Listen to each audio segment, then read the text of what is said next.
Hi friends, இன்றைக்கி நம்ம table fan high speed coil, அதாவது டூ போல் காயிலில் எப்படி 3 ஸ்பீடு கனெக்ஷன் எடுக்கிறது அப்படிங்கிறத நம்ம இன்றைக்கி ஃபுல்லாக தெளிவாக பார்க்க போகிறோம். அதுக்கு முன்னாடி நான் இப்போ ரன்னிங் காயில் பண்ணி வச்சுட்டேன். இப்போ ரன்னிங் காயில் எப்போவும் ரெகுலராக சாதாரணமாக பண்ணுற மாதிரி தான். ஸோ இதில் ஸ்பீடு நம்ம எடுக்க போகிறதில்ல அப்படிங்கிறதுனால ஆல்ரெடி நான் பண்ணி வச்சுட்டேன். ஸோ அடுத்து ஸ்பீடு எப்படி எடுக்கிறதுங்கிறத காயில் பண்ணும்போதே நீங்கள் பார்க்கலாம். அதை பற்றி தெரியாதவங்க பார்த்து தெரிஞ்சுக்கோங்க. ஓகே, வாங்க.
இப்போ பாருங்கள், ஸ்டார்டிங்கில் ஒரு காயில் பண்ணிட்டேன்.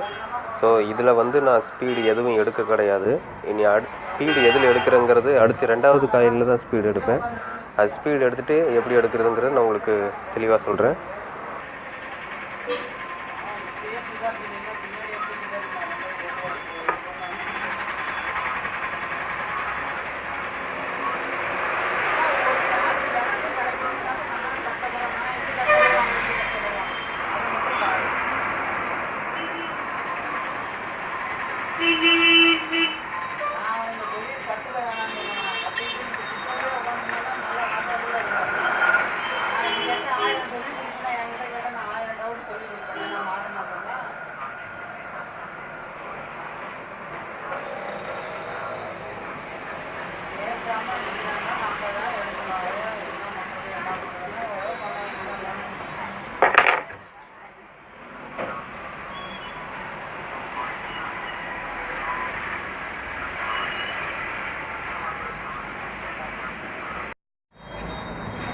இப்போது ரன்னிங் காயில் எப்பயும் போல் ரெகுலராக சுற்றிட்டோம்.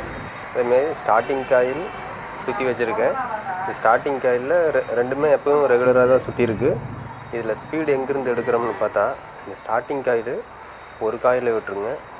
இன்னொரு காயிலில் பார்த்தீங்கன்னா இந்த 2 காயிலுக்கு இடையில ஒரு ஜாயிண்ட் வரும் இல்லையா, பாருங்கள். இந்த 2 காயிலுக்கு இடையில ஒரு லூப்பு வரும். அந்த லூப்பு தான் ஒரு ஸ்பீடு எடுத்துக்கிறீங்க. இந்த 2 காயிலுக்கு இடையில வர்ற லூப் ஒரு ஸ்பீடு. இந்த மாதிரி எடுத்துகிட்டு இன்னும் மற்ற 2 ஸ்பீடு எங்கே எடுக்கிறதுங்கிறத காயில் இறக்கிட்டு கனெக்ஷன் போடும்போது நான் உங்களுக்கு காட்டுறேன். ஓகே, இப்போது காயில் இறக்கியாச்சு. நான் கனெக்ஷனும் போட்டு வச்சுருக்கேன். இந்த கனெக்ஷன் நான் எப்படி போட்டிருக்கேங்கிறத உங்களுக்கு சொல்கிறேன். காயில் எப்பயும் போல் இறக்கிக்கிங்க. இறக்கிட்டு இப்போ பாருங்கள், நான் ஸ்பீடு எங்கே எடுத்துருக்கிறேன்னா, இது இந்த ப்ளூ கலர் ஒயர் போட்டிருக்கேன். இந்த blue colour wire high speed. இந்த ஹை ஸ்பீடு எங்கேருந்து வருதுன்னு கேட்டால், பொதுவாக காமன் பிடிப்போம் இல்லையா, இந்த ரன்னிங்க்கும் ஸ்டார்டிங்க்கும் ஒரு ரெண்டையும் சேர்த்து ஒரு காமன் நம்ம பிடிப்போம் எப்போவுமே.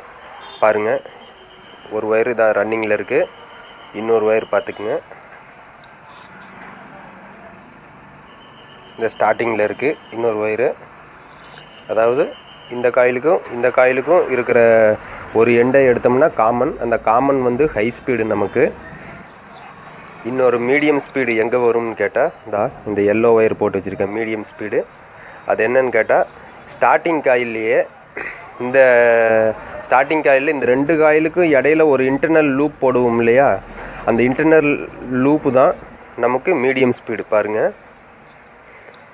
இந்த காயிலோட ஒரு எண்டுமே இந்த காயிலோட எண்டு, அதாவது ஸ்டார்டிங் காயிலோட 2 எண்டை எடுத்து இன்டர்னலில் வந்து நம்ம எப்போவும் அந்த இன்டர்னலில் உள்ள டம்மியாக வைப்போம். அதை டம்மியாக வைக்காமல் வெளியே எடுத்தோம்னா அது இன்னொரு ஸ்பீடு வரும். அதுபோக ஸ்லோ ஸ்பீடு எங்கே இருக்குதுன்னு கேட்டால் பாருங்கள், ஸ்லோ ஸ்பீடு தான் நான் ஏற்கனவே உங்களுக்கு காயில் சுற்றிட்டு சொன்னேன். இந்த 2 காயிலுக்கு இடையில ஒரு லூப் எடுக்கணும் சுற்றும் போது அப்படின்னு சொன்னேன். பார்த்துக்குங்க, இந்த 2க்கும் 1 2 இந்த 2 காயிலுக்கு இடையில ஒரு லூப் இருக்கும். அதாவது காயில் சுற்றும் போதே ஒரு லூப் வரும். அந்த லூப்பை வந்து நீங்கள் வெளியே சுற்றும் போதே வெளியே எடுத்துட்டிங்கன்னா ஸ்லோ ஸ்பீடாக வந்துடும். அவ்வளோதான் இந்த 3 ஸ்பீடு எடுக்கிறது. மற்றது எல்லாமே ரன்னிங் காயில் வந்து கண்டென்சர் 1 நியூட்ரல் 1 கொடுக்குறோம். அதுபோக ஸ்டார்டிங் காயிலோட ஒரு எண்டு டம்மியாக வச்சுக்கிறோம்.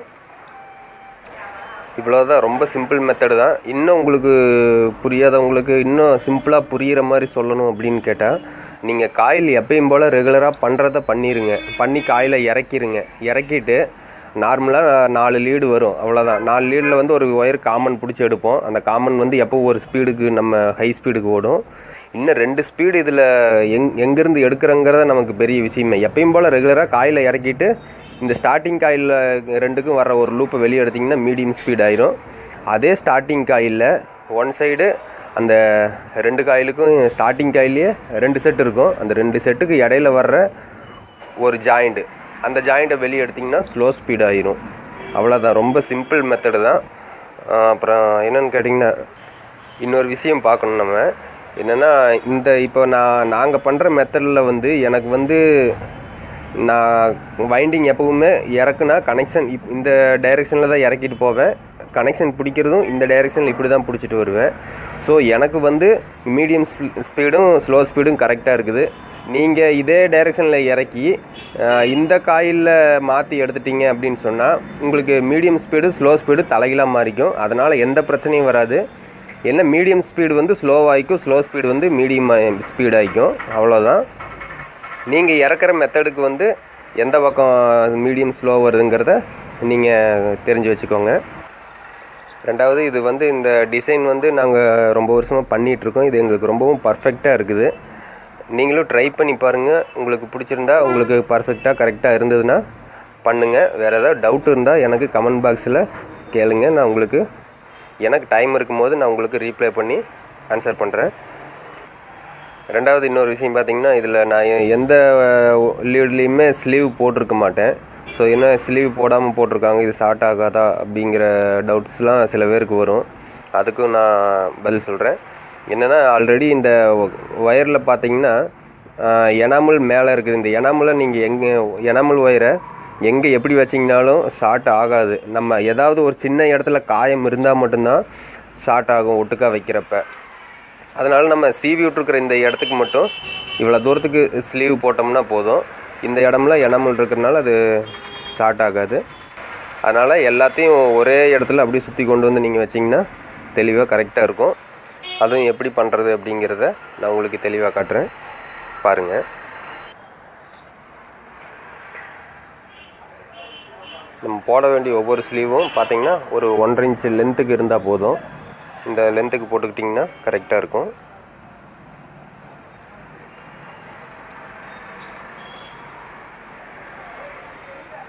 யூஸ் பண்ணுறது இந்த ஃபைபர் கிளாஸ் ஸ்லீவ் யூஸ் பண்ணால் கொஞ்சம் இந்த ஷார்ட் ஆகிறது இந்த பிரச்சனையெல்லாம் வராமல் இருக்கும். சில பேர் நிறைய பேர் இந்த செகண்ட் குவாலிட்டி ஸ்லீவ் யூஸ் பண்ணுறாங்க. அதில் என்னென்னா லீக்கேஜ் சர்க்யூட் ஆகும். சர்க்யூட் லீக்கேஜ் ஆகிறதுனால சீக்கிரம் காயில் போக வாய்ப்பு இருக்குது. அதனால் இந்த மாதிரி ஃபைபர் கிளாஸ் ஸ்லீவ் யூஸ் பண்ணுங்கள்.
எல்லா லீடும் ஒரே இடத்துல எடுத்து வச்சுட்டு இந்த மாதிரி ஒரு சின்ன கம்பி போட்டு கட்டிக்கலாம்.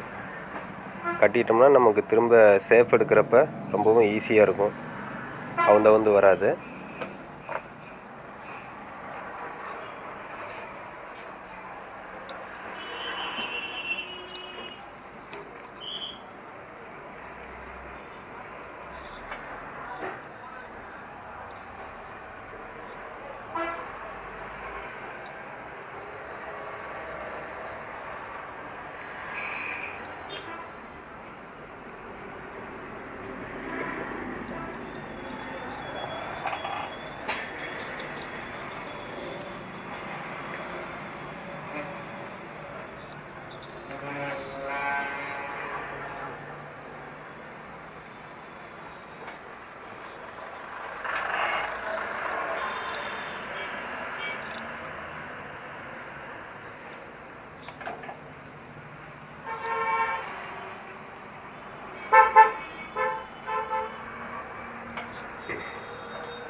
இந்த மாதிரி நிறைய பயனுள்ள தகவல்கள் இன்னும் நிறையா ஷேர் பண்ணணுன்னு எங்களுக்கு ஆசை தான். என்னென்னா எனக்கு அவ்வளோக்கு டைம் இருக்கிறதில்ல, கிடைக்கிறதில்ல. ஏதோ எனக்குன்னு கிடைக்கிற அந்த ஃப்ரீ டைமில் இந்த மாதிரி என்னால் வேலை செஞ்சு அப்லோடு பண்ண முடியுது. நிறைய பேர் கேட்டுட்ருக்குறாங்க, நீங்கள் இந்த வீடியோ அப்லோட் பண்ணுங்கள், அதை அப்லோட் பண்ணுங்கள் நிறைய பேர் கேட்குறாங்க. ஸோ எனக்கு டைம் இல்லாத காரணத்தால் என்னால் முடிஞ்ச அளவுக்கு நான் ஷேர் பண்ணுறேன்.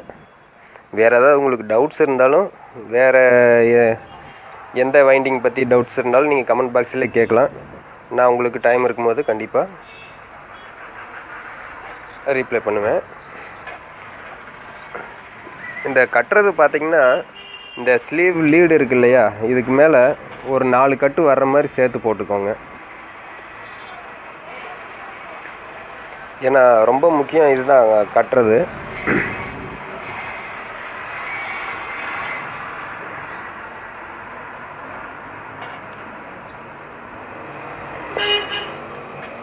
ஸ்லீவ் மேலேயே ஒரு 4 கட்டு சேர்த்து வர்ற மாதிரி போட்டுட்டிங்கன்னா நம்ம வைண்டிங் ஃபினிஷிங் பண்ணிவிட்டு ஃபிட்டிங் பண்ணும்போது நமக்கு இழுத்தம்னாலும் அந்த ஒயர் வெளியே வராது. அந்த அளவுக்கு பண்ணிக்கலாம்.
வைண்டிங் பண்ணிவிட்டு ஃபஸ்ட்டே இந்த ரோட்ரு உள்ளே நுழையிற மாதிரி கரெக்டாக காயில் விரித்து விட்டுக்குங்க சேஃபை.